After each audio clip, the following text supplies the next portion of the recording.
Hello दोस्तों, आपका स्वागत है आपके अपने YouTube channel future online classes में। आज हम आपको इस वीडियो में बिहार डीएलएड से रिलेटेड जो है लेसन प्लान बताने वाला हूं कि आपको जो है साइंस का लेसन प्लान किस तरह से बनाना है। और आपको फॉर्मेट आधारित लेसन प्लान जो है बहुत दिक्कत होती है बच्चों को बनाने में, इसके रिगार्डिंग मैं इस वीडियो को बना रहा हूं ताकि किसी प्रकार की दिक्कत आप सभी को ना हो। तो जैसे कि आपको मैं बता दूं कि आपको जो है सबसे पहले विद्यालय का नाम, प्रशिक्षु का नाम, फिर आपको जो है वर्ग, फिर आपको कक्षा, फिर आपको विषय और आपको विषय वस्तु और अवधि, घंटी, तिथि और बच्चों की अनुमानित संख्या, सत्र, ये सभी जो है आपको लिखने होते हैं। तो आज हम इस वीडियो में जो है क्लास 6 के साइंस के चैप्टर फर्स्ट, जिसमें जो है भोजन कहाँ कहाँ से आते हैं, इसके बारे में जानेंगे और इसके जो है जो लेसन प्लान है किस तरह बनाएंगे उसके बारे में भी जानेंगे। तो यह आपका हो गया पहला पन्ना का जो है ऊपर का हेडिंग इस तरह से देंगे। फिर आपको जो है एसीपी प्रभारी व्याख्याता का यहाँ पर सिग्नेचर, फिर यहाँ पर देखें विषय वस्तु से संबंधित पूर्व समीक्षा। कहने का अर्थ है कि क्या यह विषय वस्तु जो है पहले पढ़ाया गया है कि नहीं पढ़ाया गया है, या पहले आपने जो है कक्षा में इसे पढ़ाया है या नया पढ़ाना चाहते हैं। तो अगर नया पढ़ाना चाहते हैं तो न्यू, अगर पहले पढ़ा चुके हैं दोबारा उसी को पढ़ाना चाहते हैं विस्तार रूप से तो इसमें लगाएंगे। आप मेरी बात समझ गए? आगे बढ़ते हैं। तो आगे जो है आपको यहाँ पर बढ़ना है, लिखना है यह विषय वस्तु जो है इस कक्षा के पाठ्यचर्या और पाठ्यक्रम में किस उल्लेखित किन बिंदुओं और उद्देश्यों से जुड़ा हुआ है। अगर आप जो है बच्चों को क्लास 6 में साइंस पढ़ाते हैं तो इसका जो उद्देश्य है, जो इसका आपका बिंदु है, इसका क्या होगा, सामान्य उद्देश्य क्या होगा। तो पहला उद्देश्य, दूसरा उद्देश्य, तीसरा और चौथा क्या उद्देश्य है मैं आपको पढ़ के बता दूं।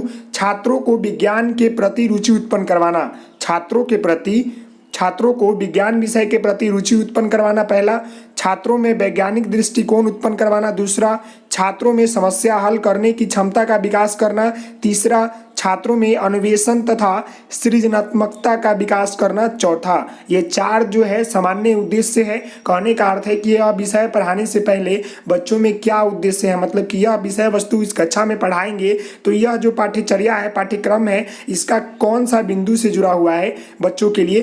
तो सामान्य उद्देश्य दे सकते हैं कि छात्रों को जो है विज्ञान के विषय में प्रति जो क्या करेंगे, रुचि उत्पन्न करवाएंगे, छात्रों को वैज्ञानिक दृष्टि उत्पन्न करवाएंगे, छात्रों में जो है समस्या हल करने की क्षमता का विकास करेंगे, छात्रों में जो है जो अन्वेषण है, जो आपका सृजनात्मकता है उसका विकास करेंगे। यह आपका सामान्य उद्देश्य हो गया। आगे बढ़ते हैं।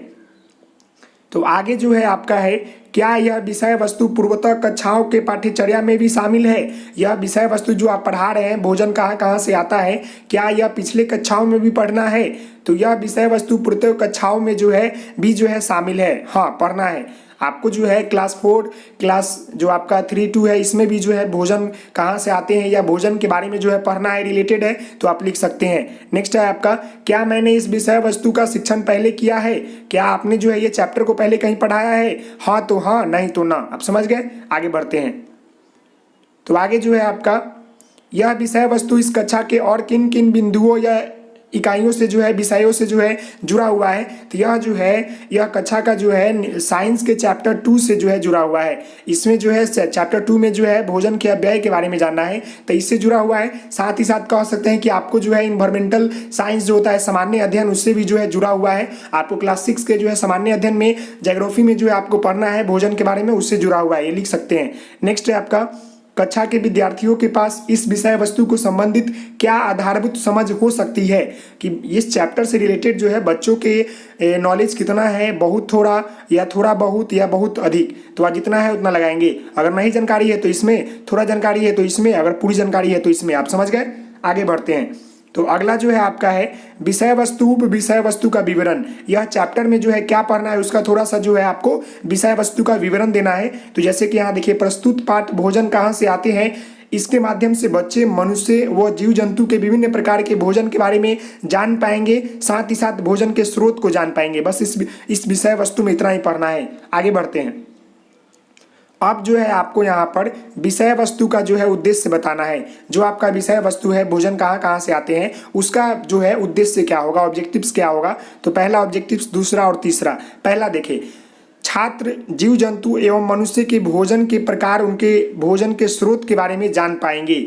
छात्र जंतुओं और मनुष्य के भोजन वर्गीकरण को समझ पाएंगे। छात्र भोजन के तत्वों में शुद्ध अशुद्ध करने की समझ को जो है विकसित कर पाएंगे। यह जो हुआ आपका विषय वस्तु का उद्देश्य हुआ। आगे है आपका सीखने सिखाने की विधि और विधियाँ। कौन कौन से जो है विधि का प्रयोग करके जो है आप इस चैप्टर को पढ़ाएंगे। तो जैसे देखिए सामूहिक चर्चा, समूह कार्य और पठन लेखन, ये कार्य यह सब जो है विधि है जो कि इस पाठ को पढ़ाने में किया जाएगा। आगे बढ़ते हैं। आगे जो आपका पॉइंट है विधियों को क्यों चुना गया। यह विधि जो है सामूहिक चर्चा, आपका जो है सामूहिक कार्य और पठन लेखन है, यह विधि को क्यों चुना गया। तो यहाँ पर इसका विवरण देना है। बच्चे को भोजन के बारे में सही जानकारी प्राप्त हो सके इसलिए इन 3 विधियों का जो है चुना गया। सामूहिक चर्चा के माध्यम से जो है बच्चों को बताया गया, समूह कार्य के द्वारा जो है बच्चों को भोजन में वर्गीकरण करना सिखाया गया तथा पठन लेखन के माध्यम से बच्चे भी पढ़े और शिक्षक भी पढ़े, साथ ही साथ उसका भावार्थ, उसके अर्थ को शिक्षक के द्वारा जो है बताया गया। इसीलिए जो है इन सभी विधियों को जो है चुना गया। ये हो गया। अब आएंगे तो नेक्स्ट आपका पॉइंट आ जाता है वर्ग व्यवस्था। ये सभी जो आपका फॉर्मेट बेस है। वर्ग व्यवस्था जो है सुव्यवस्थित था। आप लिख सकते हैं चौक डस्टर जो भी शिक्षण सहायक सामग्री थे वो सही व्यवस्थित में उपस्थित थे। फिर आपका जो है कला अवधि कहने का अर्थ है कि अब योजना बनाएंगे कि आप कैसे पढ़ाएंगे। तो कला अवधि मतलब कहने का अर्थ है कि 40 मिनट की अवधि में 5 मिनट जो है आपको पाठारंभ में लग जाएगा, 20 मिनट आपको पाठ को स्पष्ट करने में लगेगा, 5 मिनट जो है आपको मूल्यांकन प्रश्न में, 5 मिनट जो है आपको सारांश में और 5 मिनट जो है आपको गृह कार्य देकर जो है समाप्त करने में। ये जो है इसका कला अवधि है। आगे बढ़ते हैं। तो आगे जो है आपका पाठारंभ। अब जो है आपको पाठारंभ करना है तो उससे पहले जो है विषय वस्तु से संबंधित जो है छात्रों के पूर्व ज्ञान को पता लगाने के लिए शिक्षक प्रशिक्षु जो होंगे वो क्या करेंगे कि इस पर आधारित जो है पूर्व ज्ञान आकलन के लिए प्रश्न पूछेंगे। जैसे पहला प्रश्न, दूसरा, तीसरा और चौथा, इस तरह से कॉलम बना के आपको प्रश्न पूछना है। जैसे देखिए आप पाठारंभ करना है, कैसे आप पाठ पढ़ाएंगे। डायरेक्ट आपको नहीं बोलना है कि बच्चों आज हम लोग भोजन कहाँ से आते हैं इसके बारे में पढ़ेंगे, बल्कि आपको जो है बच्चों से ही उस चैप्टर के नाम को जानना है। तो इसीलिए जो है पाठारंभ जो है अच्छा होना चाहिए। सेट इंडक्शन इसको बोलते हैं।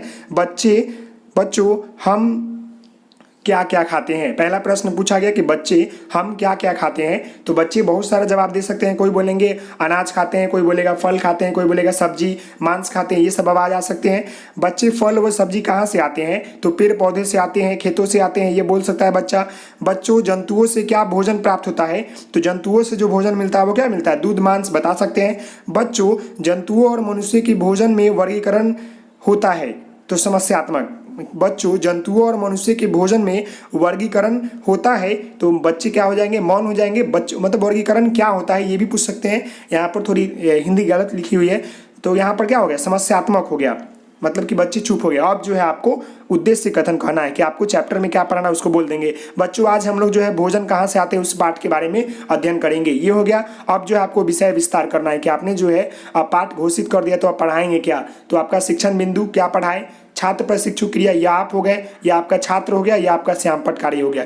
ये चारों जो है इस तरह से आपको लिखने हैं। उसके बाद जो अपना काम शुरू करना है। जैसे पहला यहाँ पर बिंदु है भोजन क्या है। तो यहाँ पर जो है भोजन के बारे में आप बताएंगे, बच्चे ध्यानपूर्वक सुनेंगे, यहाँ पर बोर्ड पर भी लिखेंगे आप। ये हो गया। फिर आपका भोजन के मुख्य स्रोत ये क्या क्या है, 2 स्रोत होते हैं, पौधे और जंतु। ये हो गया। बच्चे नोट भी कर सकते हैं। और साथ ही साथ यहाँ पर आपको नीचे मूल्यांकन प्रश्न भी इससे रिलेटेड पूछ देना है कि पेड़ पौधे से हमें क्या मिलता है। तो बच्चे बोलेंगे पेड़ पौधे से जो है हमें अनाज, फल, सब्जी ये सब मिलता है। ये हो गया। सेकंड प्रश्न है भोजन खाने से हमें क्या मिलता है। तो ऊर्जा। ये हो गया। आप चाहेंगे तो जो आपका ब्लैक बोर्ड है उस पर जो है फिगर भी बनाकर बच्चों को बता सकते हैं। ये हो गया। अब जो है आप नीचे आते हैं तो नीचे आप विषय विस्तार में जो है मनुष्य एवं जंतुओं के भोजन के अंतर के बारे में बताएंगे। ये हो गया। ये बताएं। फिर जंतु एवं मनुष्य के वर्गीकरण के बारे में बताएंगे। छात्र ध्यानपूर्वक सुनेंगे। यहाँ पर कुछ लिख भी सकते हैं डिफिनीशन को, या यहाँ पर फिगर के माध्यम से बता भी सकते हैं। तो ये आपका हो गया विषय विस्तार। अब विषय विस्तार हो गया तो आप क्या करेंगे कि फिर मूल्यांकन प्रश्न पूछेंगे लास्ट में कि शाकाहारी जीव किसे कहते हैं। तो बच्चे को बताएंगे या बच्चे बता सकते हैं तो लिखेंगे। ये हो सकता है। फिर आपको सारांश बताना है कि बच्चों आज हम लोगों ने जो है भोजन कहाँ कहाँ से आते हैं इस अध्याय में भोजन के बारे में जाना, साथ ही साथ जो है भोजन के स्रोत एवं उसके वर्गीकरण के बारे में जाना। वर्ग कार्य में जो है आप देंगे बच्चों को मिलान करने के लिए चैप्टर से रिलेटेड कुछ प्रश्न देंगे, चाहे वो मिलान करना हो या आपका ऑब्जेक्टिव ऑब्जेक्टिव प्रश्न हो या सब्जेक्टिव प्रश्न हो। फिर आपको जो है गृह कार्य देना है, इसमें भी जो है आपको 2-3 प्रश्न देने हैं। फिर आपको यहाँ पर प्रशिक्षु का हस्ताक्षर या आपका हस्ताक्षर, यहाँ पर आपका मेंटर प्रभारी का हस्ताक्षर, और ये वर्ग जो आपका पाठ समीक्षा बिंदु है जो कि आपके जब पढ़ाएंगे तो कक्षा में जो आपके दोस्त बैठे रहेंगे दूसरे प्रशिक्षु, वो आपकी कमी को बताएंगे, अवलोकन करेंगे। प्रभारी व्याख्याता यहाँ पर अवलोकन करेंगे, मेंटर जो है यहाँ पर समीक्षात्मक करेंगे। ये होने के बाद जो है आपको खुद का जो है स्वमूल्यांकन सुझात्मक बिंदु के ऊपर काम करना है। जैसे पहला देखें, क्या विद्यार्थियों ने उस उद्देश्य को समझा जिसके लिए यह विषय वस्तु था या इसका मूल्यांकन किया गया। तो विद्यार्थियों ने उद्देश्य को समझा और इसका मूल्यांकन किया गया। आपको एक एक लाइन में जो है इसका आंसर दे देना है। क्या इस विषय वस्तु को फिर से कक्षा में चर्चा करने की आवश्यकता है, क्यों नहीं। तो यह विषय वस्तु को फिर से चर्चा करने की जो है आवश्यकता नहीं है क्योंकि विद्यार्थी समझ चुके थे। ये हो गया। विद्यार्थियों के द्वारा पूछे गए सवाल क्या थे, कितने विद्यार्थियों ने सवाल पूछे। तो सर भोजन कहाँ से पकता है, सर भोजन में क्या क्या मिलता है। 2-3 बच्चे ने जो है सवाल पूछे, ये लिख देंगे। फिर आगे बढ़ते हैं तो आपको आगे मिलेगा, मैंने उन सवालों को जो है कैसे समझाया, क्या विद्यार्थियों को मैंने स्वयं करने का मौका दिया या उन सवालों को जो है कैसे बताया। तो मैंने जो है उन सवालों को बोलकर और बोर्ड पर लिखकर बताया, साथ ही साथ मैंने बच्चों को भी जो है ये सवाल को हल करने का मौका दिया। इस तरह से आप लिख सकते हैं। नेक्स्ट है आपका, इस विषय वस्तु को सीखने सिखाने में किस प्रकार के संसाधनों का प्रयोग किया गया। तो चौक, डस्टर, श्यामपुट, TLM, चार्ट पेपर आदि प्रयोग का जो किया गया। इससे क्या होगा कि शिक्षण सहायक सामग्री के प्रयोग करके जो है हम शिक्षण को जो है आसान बना सकते हैं और साथ ही साथ जो है रुचिमय और आनंदमय बना सकते हैं ताकि बच्चों को आसानी से समझ में आए। फिर आपका लास्ट आएगा कोई अन्य टिप्पणी नहीं। तो इस तरह से जो है आपको लेसन प्लान को आपको लिखना है जो कि मैंने अभी आपको बताया। तो आशा करता हूं कि आपको ये वीडियो समझ में आया होगा। तो आप इस वीडियो को जो है लाइक करेंगे, शेयर करेंगे, सब्सक्राइब करेंगे। Thank you so much. जय हिंद, जय भारत। तो मिलते हैं नेक्स्ट वीडियो में, तब तक के लिए धन्यवाद। Thank you so much.